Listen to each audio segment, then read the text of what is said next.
Hello, beautiful people. Welcome back. Today we're going to go over a trade that one of my students dropped in the homework group.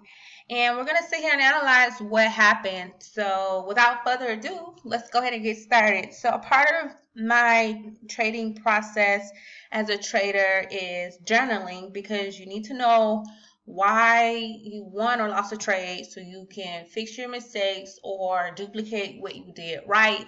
There's always room for improvement. What I found is that setting up your charts is the easiest part, but you have to think about other things like price actions and confirmations. And in order to do that, you would need to learn price action and understand where you are, where the market is going. So here's a trade idea that my student posted. It's on Nzdjpy 4-hour time frame on October 3rd. As you can see in this particular photo, the market had been trending down.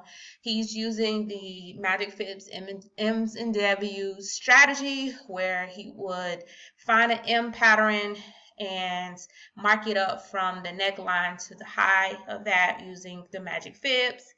Ideally, what he's been doing is setting his limit orders here because he thinks the market will sell down from this area. So we're going to go ahead and go on to my chart where I'm going to mark up exactly what he had, and we're going to analyze what he did right and what he did wrong, and kind of trying to figure out a way to make it better.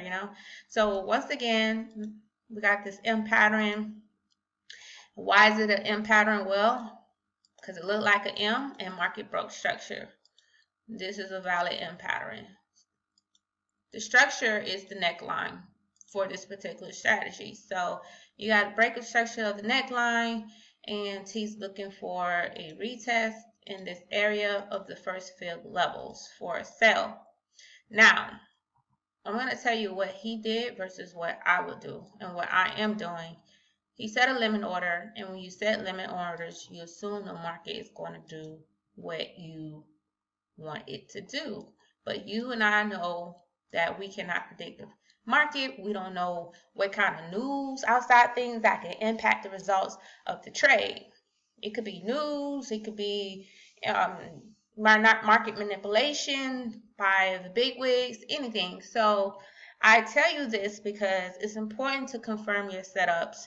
And as you can see, we have a rally of buyers just full force into this zone where he was expecting to sell.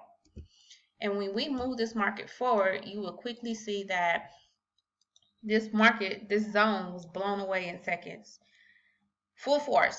So he lost his trade, and I'm going to tell you why. He lost his trade because the momentum of the buyers had not died down. And the one way you know this is because there's nothing but bullish candles, buyers, buyers. There's no sight of sellers. There's no sight of sellers anywhere in this particular area where he was looking to take a sell. Now, let me go ahead and get rid of this M pattern. Now, we're coming up on the high of this move, right? You had your high, and then you got where the market pushed up, right? At some point, the market does have to come back and fill the gap for where it pushed up. It does retrace back and will give you, at least 50%. One way you can measure that is from your high to low. You use your normal fibs and about, wow, bam. Oops, wrong fibs. There you go. I expect the market to come back down, to the at least the 618 level, 786 level, 69, these three levels, and maybe continue back up. Who knows? But one way you could confirm this is, as you see that you have this rally, you can look for interruptions on the lower time frame. And then when I say interruptions, is you're looking for sellers, sell candles. Here I have one right here where I could easily mark the zone up. And this could be the zone where I'm looking for market to break and close below before taking this trade. That's your first confirmation. Remember, I said at the very beginning, you want to confirm what price action is doing. and before you just assume that the market is going to sell. So I have the zone outlined. I'm going to go ahead and move this chart forward, and I'm just going to sit on my hands and wait. I'm going to wait until I get a clear, clean break and close below this zone on the 2-hour time frame, because for me, this is what's worked. Now, the size of the candle does matter. There is a difference between this one candle versus these 3 candles. With these 3 candles, this tells me that, okay, we do have a rally of sellers. It looks like we might have a momentum shift. Now, had you taken this trade here, my thing would have been like, okay, well, where was your entry at this point? If you would have entered here, and the reason why I asked, because you would have easily gotten stopped out if you enter here and then your stop loss was 30 pips. Now there is another strategy that I also couple with this break below the starting point, which is the teacup strategy. So what you could have did was look for candle number 1, 2, 3. You got your first candle, second candle, third candle, where the third candle closes below the second one. You could have easily put a limit order here and then been in the trade to take this sell down after this break and close below. This wick would have got you into the trade right here. Stop loss, above. I do 30 pips, no more than 30 pips. I'm not trying to give this market more than 30 pips. And it's unfortunately, I think I would have even got stopped out. Right, a little bit right here. I don't know if the spread would have got me or not. Oh, well. Okay, sorry, I had that a little bit low. So this might have kept me in the trade, maybe not.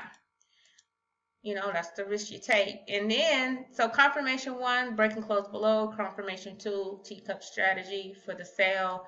And then you would have been able to take it down back to this level. Or the better entry would be to wait until it closed below this level of structure right here, where the zone was originally at, and took the trade. This is more of a safer entry because you have not only your rally of sellers here, you have this break of the neckline again, break of this support level as well, and then you get your retest right here, and then you can take it down to the 786 level, and bam, you got your engulfing candle, which is your head and shoulder pattern. Like this is amazing. This is a lot of confirmation right here, and this would have been a better entry here. So why did my student lose this trade? It's because of confirmation. Okay, you have to find out what works for you. Confluence. The more you have, the better. The chances at increasing your odds of winning. So that's all I'm going to share with you with this video. Thank you for joining me. Good luck on your trading journey. Please like and subscribe, comment below, and until then, stay tuned to the next one.